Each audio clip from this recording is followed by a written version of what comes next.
ہم پانچویں دلیل کو لیتے ہیں۔ بعض لوگ یہ کہہ دیتے ہیں کہ رسول اللہ کے بیٹے ابراہیم جو بچپن میں ہی وفات پا گئے تھے، اس وجہ سے وفات پا گئے کہ اللہ تعالیٰ نے رسول اللہ صلی اللہ علیہ وسلم کو خاتم النبیین بنا دیا تھا،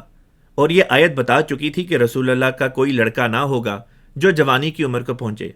اس پر کہا جاتا ہے کہ وہ لڑکا اس لیے وفات پا گیا کہ اگر بڑا ہو جاتا تو کہیں نبی نہ بن جاتا، گویا نعوذ باللہ اللہ تعالیٰ سے غلطی ہو گئی اور ابراہیم پیدا ہو گئے، اور اب اس غلطی کے تدارک میں اس بچے کو وفات دے دی گئی۔ اس ضمن میں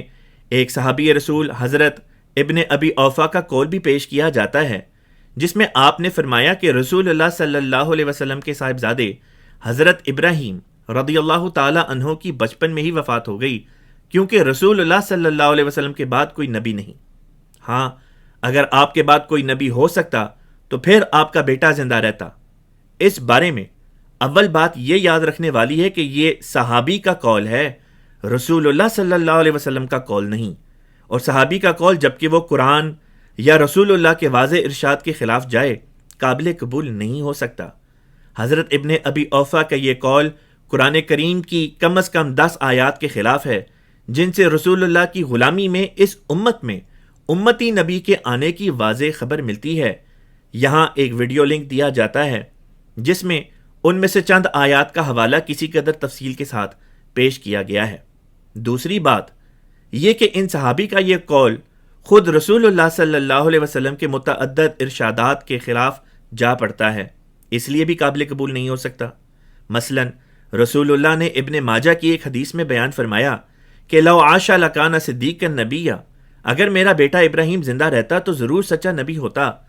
یہاں ایک منطقی بات ابھر کے سامنے آتی ہے، اگر رسول اللہ کے بعد کسی نے نبی نہیں ہونا تھا تو آپ یہ فرماتے کہ اگر یہ میرا بیٹا زندہ بھی رہتا تو تب بھی نبی نہ بن پاتا کیونکہ میں آخری نبی ہوں۔ اس کو اس طرح بھی سمجھا جا سکتا ہے کہ اگر ایک لڑکا ہے علی، وہ انجینئرنگ کالج میں پڑھتا ہے لیکن حادثاتی طور پر وفات پا جائے، اور کہا جائے کہ اگر علی زندہ رہتا تو بلا کا انجینئر ہوتا، وہ انجینئر کیوں نہیں بن سکا؟ کیونکہ وفات پا گیا۔ اگر وفات نہ پاتا تو انجینئر بن جاتا۔ جس طرح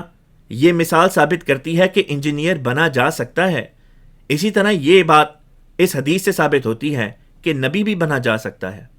ایک اور حدیث رسول اللہ صلی اللہ علیہ وسلم کی ہے جو کنز العمال اور اسی طرح علامہ ابن عساکر کی تاریخ کبیر میں آئی ہے،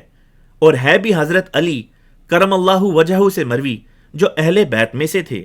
اور آپ نے زیادہ تفصیلی روایت بیان کی ہے جس میں آپ نے یعنی رسول پاک صلی اللہ علیہ وسلم نے اپنے فرزند ابراہیم کو غسل دینے، کفنانے، جنازہ پڑھانے اور دفنانے کے بعد قبر پر ہاتھ رکھ کر یہ فرمایا،